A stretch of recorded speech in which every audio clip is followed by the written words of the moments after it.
Donc bonjour, je suis Guylaine Quilin et je suis présidente de la SOL depuis maintenant 2 ans.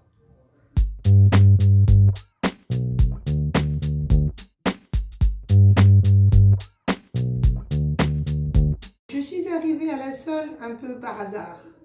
Je finissais un long mandat municipal où j'avais beaucoup travaillé sur les questions sociales et donc j'avais eu beaucoup de relations avec les associations sur le terrain de Nanterre. Et donc, par une chance infinie, l'ancienne présidente recherchait quelqu'un pour la remplacer. Et donc, j'ai eu la grande chance qu'il soit venu me chercher pour être au conseil d'administration de la SOL, ce qui m'intéressait beaucoup. Et là, j'ai même eu l'honneur qu'on me demande d'être présidente. Et donc, maintenant, ça fait bientôt 2 ans que je suis présidente de la SOL.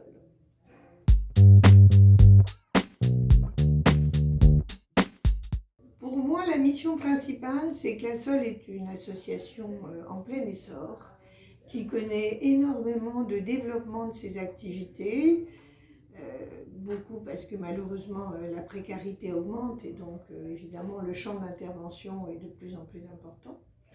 Et donc je trouve que mon rôle de présidence, c'est principalement évidemment d'accompagner les salariés dans leur mission, de conduire le conseil d'administration à prendre les bonnes décisions en argumentant, en cherchant sur quel sujet il faut particulièrement porter son attention. Et globalement, c'est d'assurer la pérennité de la SOL.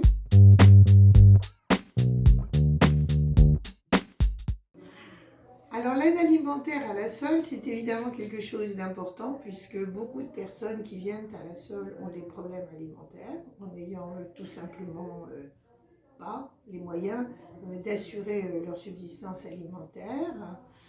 Et donc nous avons depuis toujours organisé un soutien alimentaire. Aujourd'hui, où le Covid nous conduit à ne pas faire ces repas collectifs, nous distribuons l'alimentation.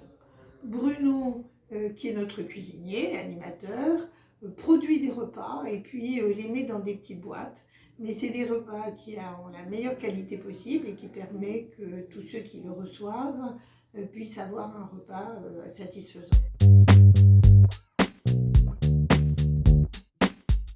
Alors, quelle est la grande question que pose l'aide alimentaire? C'est la question de la santé. Parce que on ne peut pas se satisfaire simplement de répondre aux besoins caloriques des gens.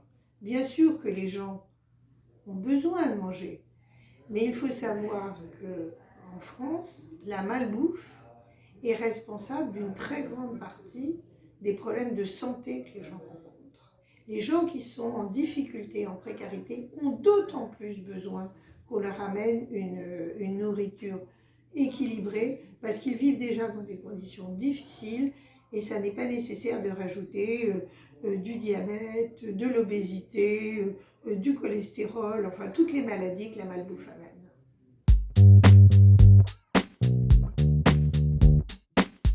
Pour cette année, j'ai en tête de chercher la possibilité de mettre en place, si le Covid veut bien nous laisser tranquilles un petit peu, de mettre en place, mettons, des petits déjeuners pour les enfants.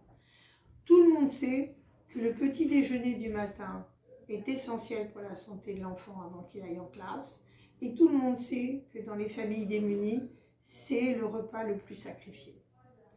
Donc je souhaiterais pouvoir remettre en place un atelier qui permette de présenter à des enfants un repas équilibré et qui permette d'accompagner les familles à comprendre pourquoi il faut que ce repas soit équilibré et qu'est-ce que c'est un petit déjeuner équilibré pour un enfant.